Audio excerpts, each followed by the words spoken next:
ଯୁବମୋର୍ଚ୍ଚାର ସାଂଗଠନିକ ବୈଠକ ଆଜି ବାଲିକପଳେଶ୍ୱର ମଣ୍ଡଳରେ ଏକ ଭବ୍ୟ ଯୁବମୋର୍ଚ୍ଚା ବୈଠକ ଆୟୋଜିତ କରାଯାଇଥିଲା।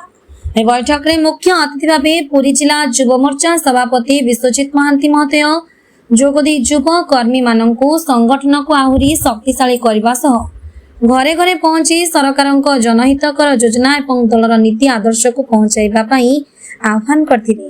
କାକଟପୁରର ଯୁବମୋର୍ଚ୍ଚା ଜିଲ୍ଲା ସଂଯୋଜକ ପ୍ରିୟ ଭାଇ, କାକଟପୁର ଯୁବମୋର୍ଚ୍ଚାର ବାପି ଭାଇ ମହୋଦୟ ଏବଂ କୋଣାର୍କ ମଣ୍ଡଳ ସଭାପତି ଗୋପୀ ଭାଇ, ବାଲିକପଳେଶ୍ୱରର ଯୁବମୋର୍ଚ୍ଚା ସଭାପତି ତୋଫାନ ଭାଇ ମହୋଦୟଙ୍କ ଉପସ୍ଥିତିରେ ବୈଠକଟି ଅତ୍ୟନ୍ତ ସୁଚାରୁ ଭାବରେ ସମ୍ପନ୍ନ ହୋଇଥିଲା।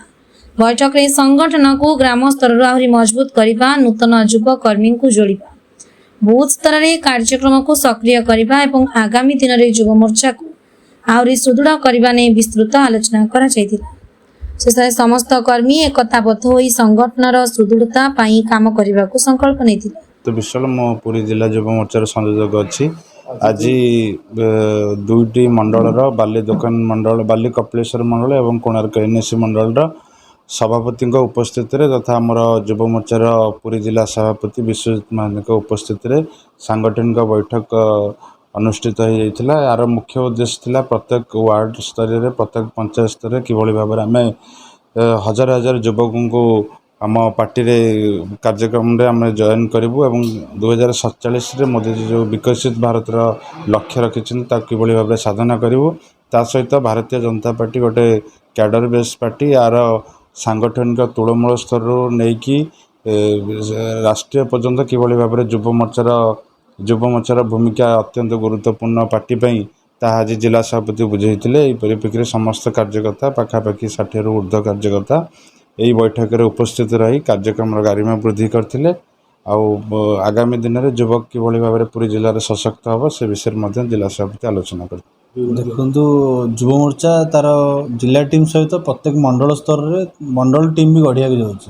ତ ମଣ୍ଡଳ ଟିମ୍ଟି ଯେଉଁ ଗଢ଼ାଯିବ ତାକୁ ତୃଣମୂଳ ସ୍ତରରେ ମଣ୍ଡଳ ସଭାପତିମାନେ ନିଜ ପଞ୍ଚାୟତକୁ ପ୍ରବାସ କରିକି ପ୍ରତ୍ୟେକ ପଞ୍ଚାୟତରେ ବୈଠକ କରିକି ପ୍ରତି ମାସରେ ବି ତାଙ୍କୁ ବୈଠକ କରିବା ପାଇଁ ତାଙ୍କୁ କୁହାଯାଇଛି। ପ୍ରତି ମାସରେ ପ୍ରତ୍ୟେକ ପଞ୍ଚାୟତ ବୁଲି ପ୍ରବାସ କରିବେ ଓ ମଣ୍ଡଳରେ ଯେମିତି ହେଲେ ଗୋଟେ ମିଟିଂ କରିବେ।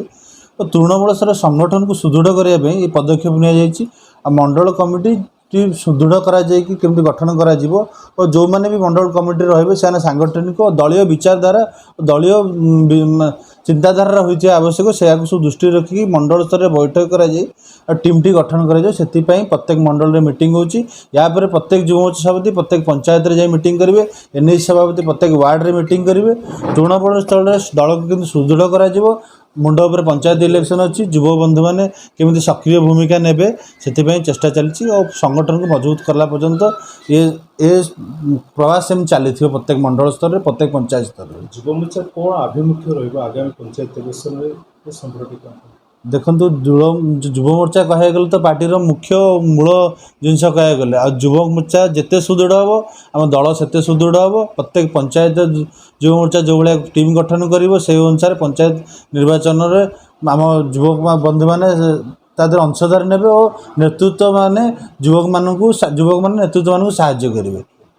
ଆଜ୍ଞା, ଆଜି ଆମେ ବାଲିକପଳେଶ୍ୱର ମଣ୍ଡଳ ତଥା କୋଣାର୍କ ମଣ୍ଡଳ ଦୁଇଟା ମଣ୍ଡଳ ଏକାଠି ବସି ଆମର ଭଗବତୀ ମାଙ୍କ ପୀଠରେ ସେଠି ଆମର ଯୁବ ମୋର୍ଚ୍ଚାର ଆଗକୁ କେମିତି ଆଗାମୀ ଆମେ ଲୋକଙ୍କ ସାଥିରେ କେମିତି ସମ୍ପର୍କ କରିବା, ସେଥିରେ ମୁଖ୍ୟ ଅତିଥି ଆମର ଥିଲେ ଆମର ଜିଲ୍ଲାର ସଭାପତି ପିଣ୍ଟୁ ଭାଇ, ବିଶ୍ୱଜିତ ମହାନ୍ତି ଭାଇ, ବଡ଼ ଭାଇ, ତାପରେ ଆମର କାକଟପୁର ଯୁବ ମୋର୍ଚ୍ଚା ସଭାପତି ହାପି ଭାଇ ତଥା ଆମର ପ୍ରିୟତୀ ଉତ୍ସଳ ଭାଇ। ତ ତାଙ୍କୁ ନେଇକି ଆମେ ଯୁବ ମୋର୍ଚ୍ଚାକୁ ଆଗାମୀ ଦିନରେ କେମିତିକି ଆମେ ଆମର ସଂଗଠନକୁ ମଜବୁତ କରିବା ଏବଂ ପ୍ରତି ଘରେ ଘରେ କେମିତି ଯାଇକି ପହଞ୍ଚିକି ଲୋକଙ୍କର ସମସ୍ୟା କ'ଣ ଅଛି ବୁଝିକି ତାଙ୍କର କେମିତି ସମାଧାନ ହୋଇପାରିବ ସେ ବିଷୟରେ ଆମର ବସିକି ଆଲୋଚନା କରିଥିଲୁ। ମୋ ନାଁ ତୋଫାନ ପାଣ୍ଡିଆ, ମୁଁ ବାଲିକପଳେଶ୍ୱର ମଣ୍ଡଳ ଯୁବ ମୋର୍ଚ୍ଚାର ନୂତନ ସଭାପତି ଭାବରେ ଦାୟିତ୍ୱ ଗ୍ରହଣ କରିଛି। ଆଜି ଯେଉଁ ଯୁବ ମୋର୍ଚ୍ଚାର କାର୍ଯ୍ୟକ୍ରମ ହେଲା କ'ଣ ଉପରେ ବିସ୍ତୃତ ଆଲୋଚନା ହେଲା ଏହି ସମ୍ପର୍କରେ ଟିକେ ଆପଣ? ଏଇ ଆଜି ବାଲିକପଳେଶ୍ୱର ମଣ୍ଡଳର ଏକ ଯୁବ ମୋର୍ଚ୍ଚାର ଶକ୍ତି କେନ୍ଦ୍ର ଭାବରେ ଏକ ବୈଠକ ହୋଇଥିଲା, ସାଂଗଠନିକ ବୈଠକ। ଏହି ବୈଠକରେ ଅତିଥି ଭାବରେ ଆମର ପୁରୀ ଜିଲ୍ଲା ଯୁବ ମୋର୍ଚ୍ଚାର ସଭାପତି ବିଶ୍ୱଜିତ ମହାନ୍ତି ବା ବିଶ୍ୱଜିତ ଭାଇ ଆମର ଥିଲେ ଏବଂ ପୁରୀ ଜିଲ୍ଲା ସଂଯୋଜକର ଦାୟିତ୍ୱରେ ଥିବା ଆମର ପ୍ରିୟ ଭାଇ, ଆମର ପ୍ରିୟ ଭାଇ ଥିଲେ ଏବଂ ବାପି ଭାଇ ଥିଲେ। ତାଙ୍କ ଅନୁମୋଦନରେ ଆଜି ଏ ବୈଠକଟା ହୋଇଥିଲା।